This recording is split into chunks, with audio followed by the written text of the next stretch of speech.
They first met on a day Marilyn barely remembered. One of those long, blistering afternoons on a studio lot where the sun felt like another spotlight, and the whole world seemed to stare at her even when she wasn't performing. She was walking from one soundstage to another, exhausted, distracted, her mind drifting somewhere far beyond the script in her hand. That's when she stumbled. Her heel caught on a loose cable. She pitched forward, vision blurring, bracing for the impact that never came. Two strong arms caught her mid-fall. "You all right, miss?" a voice asked, steady, warm, nothing like the clipped tones of producers or the oily charm of men who wanted something from her. She looked up and blinked. He wasn't a director, not an agent, not a co-star. He was a studio guard, one of the many invisible men who kept the chaos behind the scenes running smoothly. His uniform was pressed, his badge slightly crooked, his hands still gripping her forearms just firmly enough to keep her from hitting the ground. She laughed breathlessly. "I think you just saved me." He shook his head modestly. "Just doing my job, ma'am."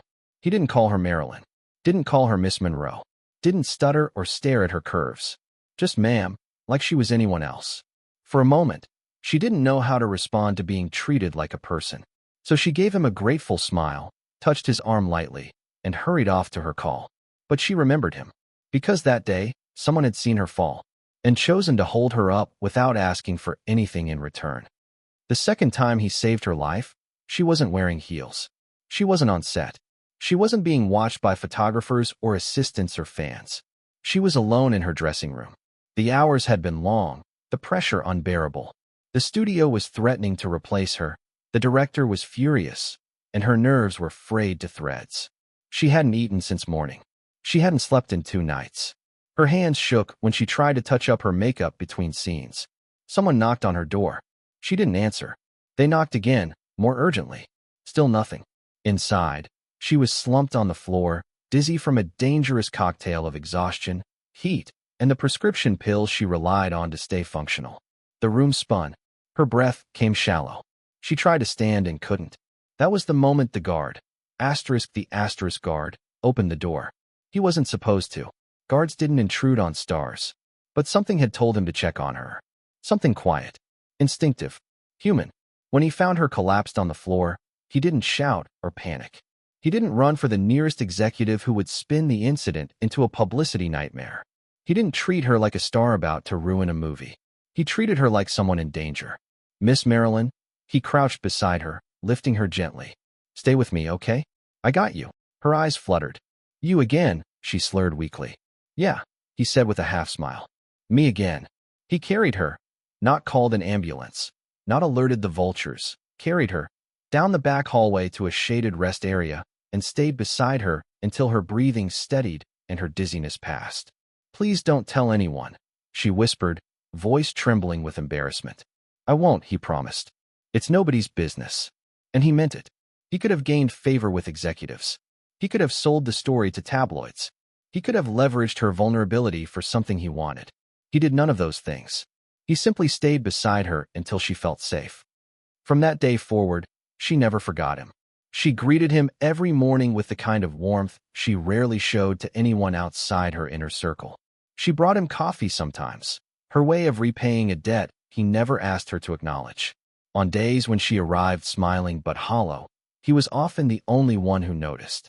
"You holding up okay today?" he would ask quietly, and she would answer honestly, not with the practiced, airy optimism she used in interviews, but with small truths she didn't trust many people with. Sometimes she said yes. Sometimes she said no. Either way, he listened. He never tried to fix her, never tried to impress her, never treated her like a goddess or a trophy. He treated her like a woman who was tired and lonely and desperately in need of someone who saw the difference between the two. Years later, long after they stopped working on the same lot, Marilyn still spoke of him. In interviews, she called him my guardian angel. In private, she told friends he was one of the only men who ever showed up when it mattered. When someone asked her why she cared so much about a studio guard, her answer was simple. "He saved my life. Twice. And not because I was Marilyn Monroe, but because I was a person." When she sent holiday cards, his was always handwritten. When she gave gifts, his were unwrapped with genuine delight. When everyone else treated her like a fantasy, he treated her like reality. She once told Whitey, You know why I remember him? Because every time he talked to me, I felt like I didn't have to perform. And that was something she almost never felt. After her death, when the world tore her story apart and pieced it back together into myths and headlines, the guard stayed silent. He never sold a story, never embellished a memory, never claimed he understood her better than anyone else. He just kept the truth quietly in his chest, that the brightest star in Hollywood had leaned on him, a man with no power, no fame, no influence, at her most fragile moments. And he had held her up with nothing more than kindness. He visited her grave once, years later. He brought a small white flower, simple, humble, unphotographed. He placed it beside her name and whispered the only words he had never said aloud to her. You didn't know me anything. I was just glad to be there when you needed someone. Then he walked away without expecting recognition, applause, or a place in her story. But Marilyn never forgot him. Because in a world full of people who wanted pieces of her, he was one of the very few who wanted nothing at all, and gave her something she almost never received: human goodness. At the exact moment she needed it most. He didn't intend to become a permanent part of her life. He wasn't a man who chased importance. He showed up, did his job, went home. But something shifted after that second night, the one where he carried her down the hallway like she weighed nothing at all. He started noticing things. Not the glamorous things, not the impossible things, the human things. How she flinched when someone shouted her name too loudly. How she pressed her hands together when she was nervous, as if trying to hold herself in place. How she always looked around a room before sitting, searching for the safest corner. He saw her, not the star, not the scandal, not the bombshell in the white dress. The person. It wasn't romance. It wasn't infatuation. It was something rarer, a quiet, mutual recognition between two souls who understood loneliness in different ways. The third time he saved her wasn't dramatic. There were no collapsing knees, no frantic breathing, no trembling hands. It was a different kind of rescue. It was the day she almost gave up. She arrived on set one morning with eyes that looked like they had cried for hours, but her makeup sat perfectly, hiding the evidence. The gossip crew whispered that she'd been fired again, that a producer humiliated her, that she'd had another fight with someone important. Maybe some of it was true. Maybe none of it was. No one asked her. The moment she stepped out of her car, all the usual vultures closed in, directors demanding obedience, assistants handing her revised lines, photographers circling like hungry insects. She tried to smile, tried to stay steady, tried to keep the breath in her lungs from shaking. But she couldn't do it that day. She froze. Too many voices. Too many demands. Too many hands pushing and pulling and expecting. She didn't collapse physically. She collapsed inward. Her gaze turned distant, her shoulders shrank, and she stood still, blinking slowly as if she were trapped underwater. People walked around her, irritated that she wasn't moving fast enough. Then he appeared, not because he was assigned to her, not because he was paid to, but because he saw her drowning in plain sight. He stepped through the crowd and placed a gentle hand on her elbow. "Walk with me," he said quietly. Not an order, not a question, a lifeline. She didn't hesitate. She let him guide her away, out a side door, into a quiet courtyard where the only sounds were wind and distant traffic. He didn't ask what was wrong. He didn't tell her to pull herself together. He didn't remind her of the cameras or the expectations. He just stood beside her while she breathed.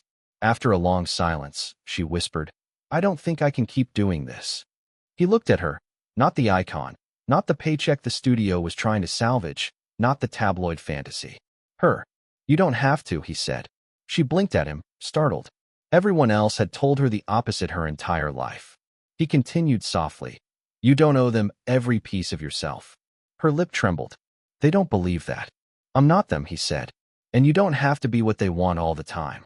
A single tear slid down her cheek, not from fear, but from the unexpected relief of being told she didn't have to perform. "You always know what to say," she murmured. He shook his head gently. "No, I just say what's true."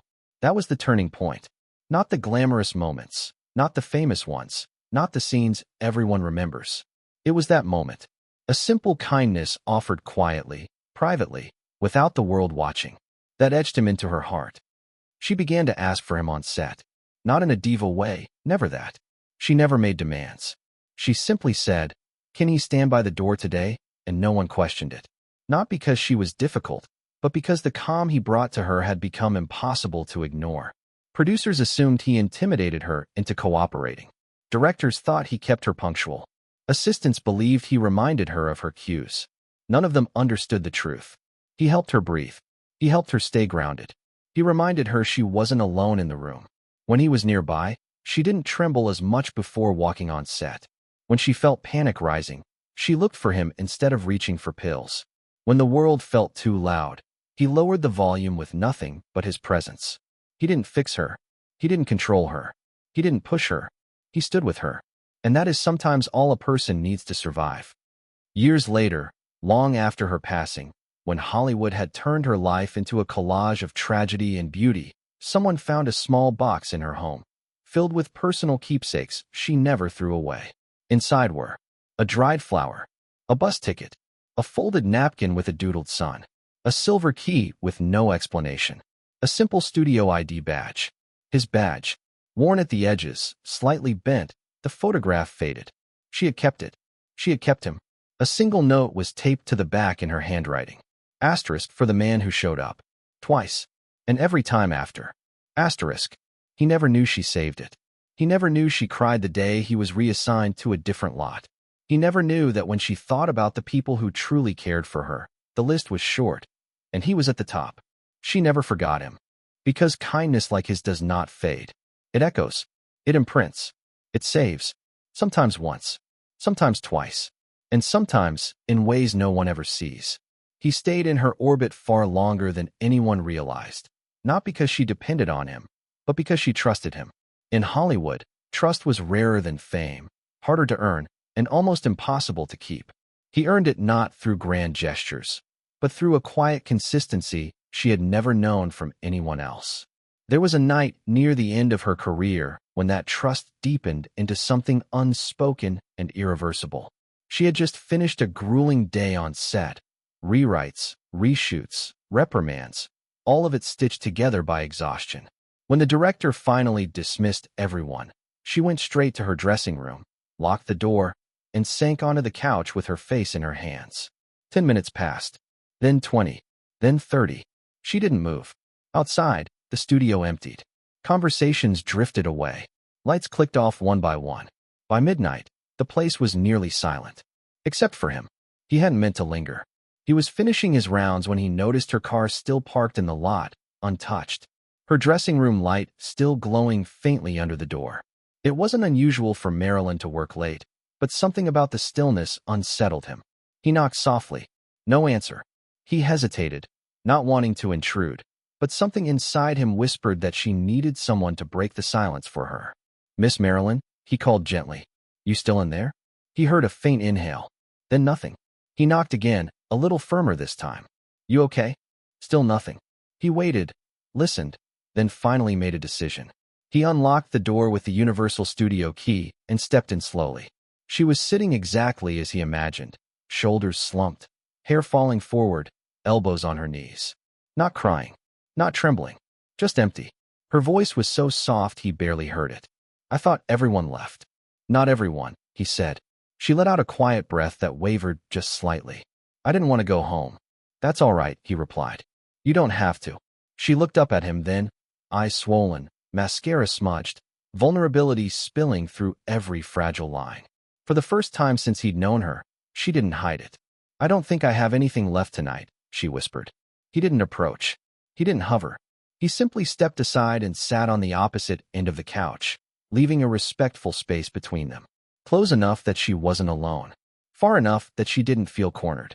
"Then you rest," he said. "I'll stay until you're ready." She laughed weakly. "You don't have to do that." "I know." She exhaled through her nose, a small surrender, and leaned back against the cushions. The silence that settled between them wasn't heavy. It wasn't awkward. It was the kind of silence that comes from two people who don't need to fill the air to feel connected. After a long moment, she whispered, "Everyone always wants something from me." "Not me," he said softly. "Why not?" she asked, genuinely confused. He met her gaze with steady honesty. "Because you deserve someone who doesn't." Her lip quivered, not from sadness, but from relief. Deep, aching relief. They sat like that for nearly an hour, the quiet holding them both together. Eventually, she fell asleep, head resting against the back of the couch, hands curled loosely in her lap. He didn't wake her. He didn't take a picture. He didn't touch her. He simply stayed. When she stirred awake, groggy and disoriented, he stood and offered his hand, not to pull her to her feet, but to steady her as she rose. She took it. "Thank you," she murmured. "Always," he replied. And he meant it. There were countless moments like these, small ones, invisible to the world, stitched through the fabric of her final years. When she wrote in her diary about the few people who made her feel safe, she described him without naming him. Asterisk, there is a man who looks at me like I'm not made of glass. Asterisk, asterisk, he saved me when I was falling and didn't ask for applause. Asterisk, asterisk, I wish I had met him before the world decided who I was allowed to be. Asterisk, their connection wasn't romantic. It wasn't dramatic. It wasn't tragic. It was steady, grounded, life-saving. When her death was announced, he was at home eating dinner. The radio delivered the news casually, coldly, as if announcing the weather. His fork froze midway to his mouth. His breath left his body. For several minutes, he couldn't move. Then he grabbed his coat and drove straight to the cemetery where he heard her would be taken. He didn't try to bypass security. He didn't ask for access. He simply stood outside the gates, hands shaking, heart collapsing inward. He whispered the same words he had said on the day he carried her down that hallway. "Stay with me." But she couldn't. He closed his eyes, the grief hitting him not with violence, but with a deep, familiar numbness, like the silence that fills a room after someone has left it for the last time. Later, when her belongings were sorted, her housekeeper came across a small photograph tucked inside a book on her nightstand. It was a studio promotional shot of her, not glamorous, not posed, just her in mid-laugh, caught between takes. On the back, in her handwriting, asterisk, given to me by the man who made me feel real. Asterisk. But that wasn't the part that broke the housekeeper's heart. Beneath it, in smaller, softer letters. Asterisk. He saved my life more than twice. He saved the parts of me no one saw. Asterisk. No one knew exactly what she meant. Except him. And he never spoke of it. Never capitalized on it. Never tried to tell the world who he was to her. He just carried the truth quietly, the way he carried her. With steadiness. With respect. With humanity. Because that's why she never forgot him. He didn't save Marilyn Monroe, the icon. He saved Norma Jean, the woman. Twice in body. Countless times in spirit.